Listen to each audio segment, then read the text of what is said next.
Rated M for mature.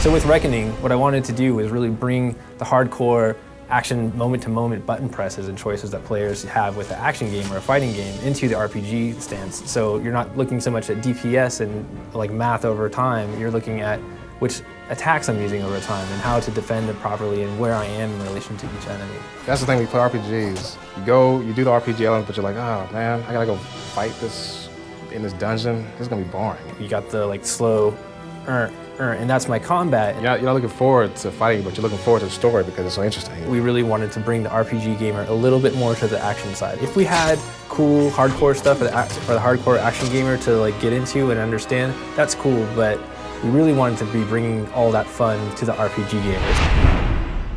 The key to a good animation is strong poses.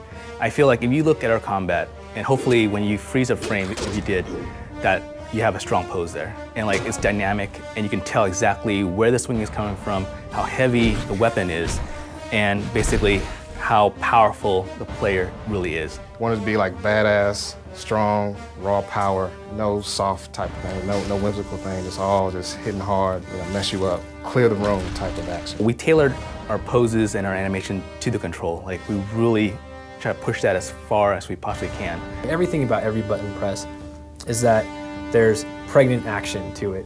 Todd McFarlane really speaks well to it. Young and his team are really all about seeing each pose being strong, and then my job is to make it feel like I did that with that button press. It wasn't anybody else, that was me.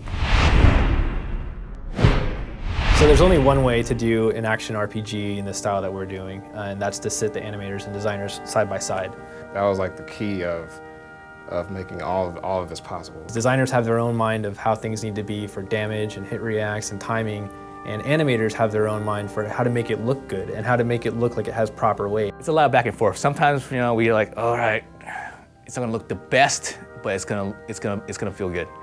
And designers like, okay, fine, you can have more frames, it's gonna be a little slower probably, but it's gonna look good. You see it in-game, all the fluidity of the player's moves and the NPCs and how the enemies work with the player and everything, to the sync actions, to the stealth kills, to the face shift kills, how everything transitions so smoothly. It's a direct result of us sitting together and implementing all this stuff together.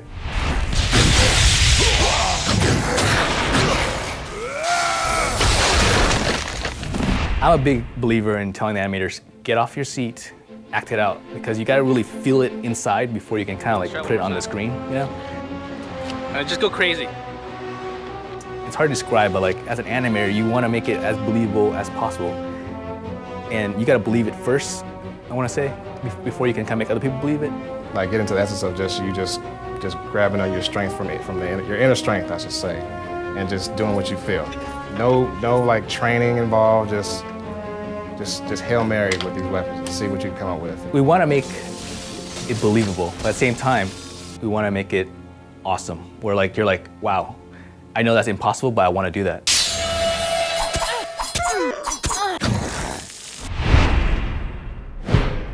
So in Reckoning, what we've done is we've built a combo system that lets the player sort of build out the combos in a way they see fit, but it's built to be balanced also as a sense of risk and reward.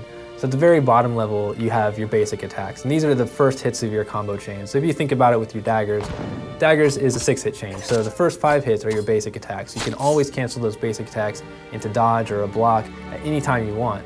You can also cancel up to the higher levels to the magic attacks. The next level is your special attacks. These are the last hits of a chain, or maybe unlocked special, like you might have a attack out of dodge or attack out of block. What these are going to do, they're going to apply status effects. They're going to do a lot more damage, but you're not able to cancel into defense like with the block or dodge out of them. But you can always cancel up 1 level into your magic abilities.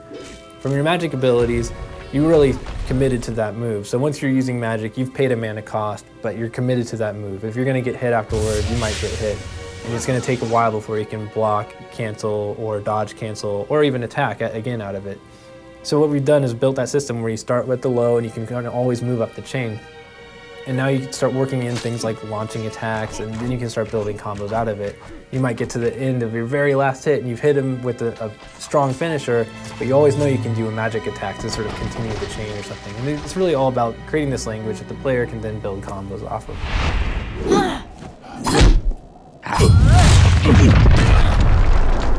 When a new player comes to our game, I really do want them to see that it's an RPG. It's got all these action elements, and we've given them all these choices to sort of shape the way that they play their character and equip their character's gear and the abilities that they use.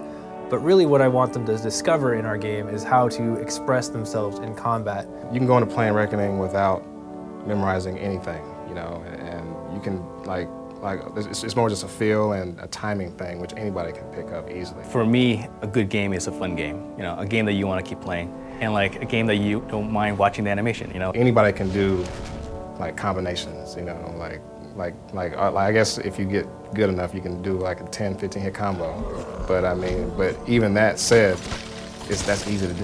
It's so easy, you know. So you just pick it up and just mess around, have fun with it, and next thing you know, you'll be kicking all kinds of ass.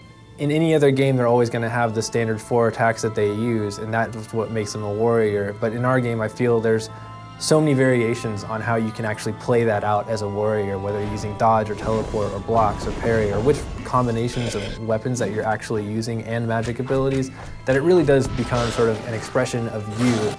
And it's just so much fun just to walk through our own building here at Big Huge and just see each player playing in their own way, and in combinations that I never thought would be possible, but they work, and it's just sort of how each person just represents themselves. So really what I want to see is just that self-expression. I'm really looking forward just to seeing videos of like combos or ways like people have found to defeat enemies just using the tools that we've given them.